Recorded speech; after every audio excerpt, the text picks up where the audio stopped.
وقال ربكم ادعوني أستجب لكم. Baik, selanjutnya insya Allah silakan penelpon yang sudah masuk. Ya, Assalamualaikum warahmatullahi wabarakatuh, Ustaz. Waalaikumsalam warahmatullahi wabarakatuh. Ya, silakan. Iya, Ustaz, saya mau bertanya.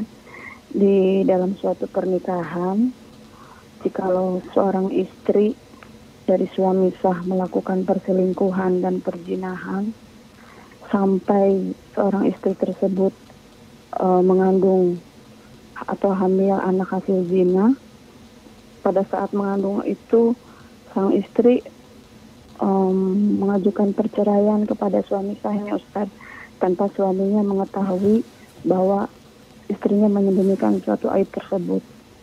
Pertanyaannya adalah, bagaimana hukum perceraiannya yang terjadi antara istrinya tersebut dengan suaminya, dan apakah aibnya itu akan terus tertutupi saja? Dan apakah yang kedua, setelah perceraian dan masa iddahnya, apakah orang tua dari perempuan tersebut harus segera menikahkan anak perempuannya dengan laki-laki yang menghamilinya, ya Ustaz? Baik, saya sudah paham insya Allah. Jadi gini Bu ya, kalau Ibu mau lebih jelas, lebih baik jangan diputuskan, nanti bisa ditanyakan lagi kalau belum tepat atau belum tuntas jawaban saya. Jadi ini pepatah bahasa Arab mengatakan istilah kalau dua keburukan dikerjakan dalam satu kegiatan, akhasafan wasu akilah. Apakah sudah kurma kering kemudian curang lagi di timbangannya? Kenapa saya bahasakan istilah ini, Ibu? Semestinya istri ini tidak boleh mengajukan cerai dari suaminya, karena suaminya tidak bersalah.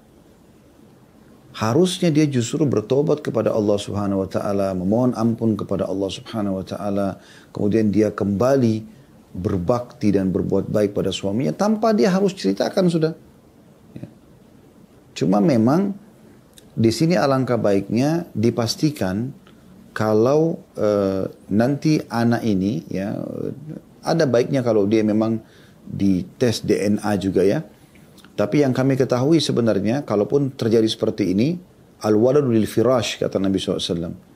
Anak itu, walaupun dari hasil perselingkuhan si istri, tetap dinisbatkan kepada si ayah. Jadi suami Anda tidak bersalah, suami yang ibu maksudkan ini ya, tidak bersalah. Kenapa harus diajukan perceraian? Mungkin dia cinta sama istrinya, dia tidak berdosa gitu. Kenapa seorang istri harus justru sudah selingkuh, perbuatan salah, buruk nih. Tambah lagi dia mau cerai sama suaminya, buruk lagi nih. Dan ini bisa masuk dalam hadis Nabi SAW, istri manapun yang atau wanita manapun yang meminta cerai pada suaminya tanpa udzur syar'i, maka haram baginya bau wanginya surga. Gak boleh ini. Gitu kan? Itu poin dulu.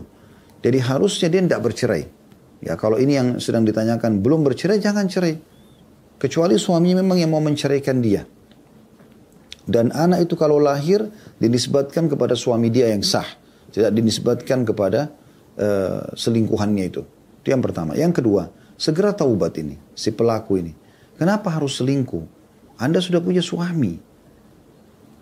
Apa manfaatnya gitu? Sementara memang dalam Islam tidak bisa poliandri, nggak bisa orang ada dua laki-laki.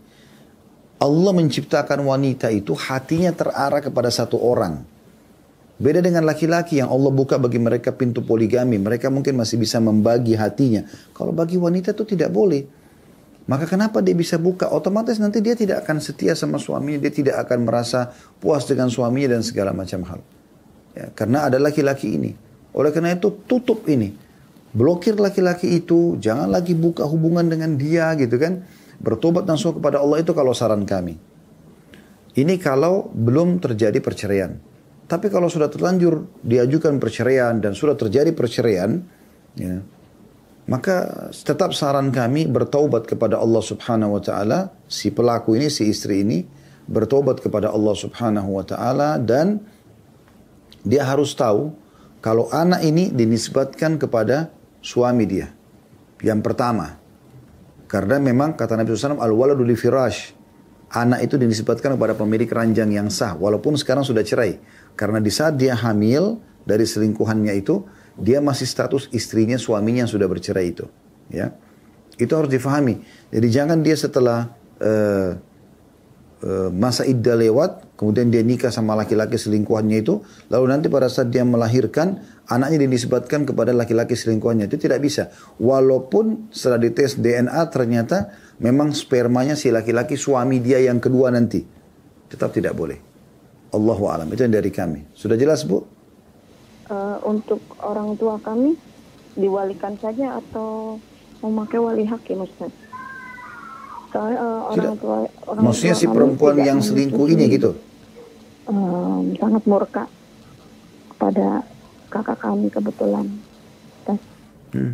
Jadi orang tua si perempuan ini murka sama anaknya gitu? Iya, betul. Baik, saya mau tanya, ini sudah cerai atau belum ini?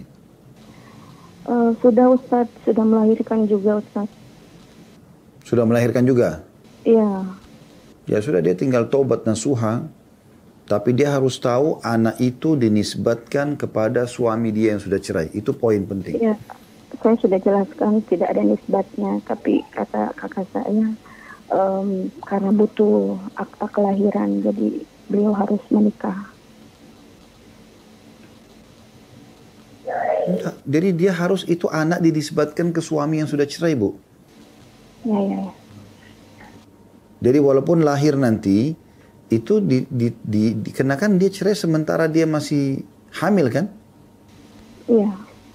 Iya, dan itu sebenarnya perceraiannya sah, tapi masa iddahnya sampai dia selesai melahirkan. Dan itu tetap anak itu kalau lahir dinisbatkan ke nama suaminya dia itu, Bu.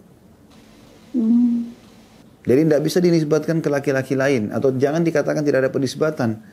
Yang tidak ada penisbatan pada laki-laki itu kalau murni zina. Tanpa status istri. Misalnya ada gadis. Dia berzina sama seorang laki-laki. Na'udzubillah. Lalu hamil. Ya. Nah, dia tidak punya suami memang. Maka anak itu dinisbatkan kepada si perempuan ini. Ya. Tapi kalau dia status istri. Maka walaupun dia selingkuh dan dia hamil dari selingkuhannya. Anak dari selingkuhan itu pun tetap dinisbatkan kepada suami dia. Allahu a'lam, itu yang kami ketahui. Jelas, Bu, ya? Jelas, Ustaz. Terima kasih, Ustaz. Mohon doanya untuk orang tua kami. Jazakallahu khairan katsiran. Wa iya. Assalamualaikum warahmatullahi wabarakatuh. Waalaikumsalam warahmatullahi wabarakatuh.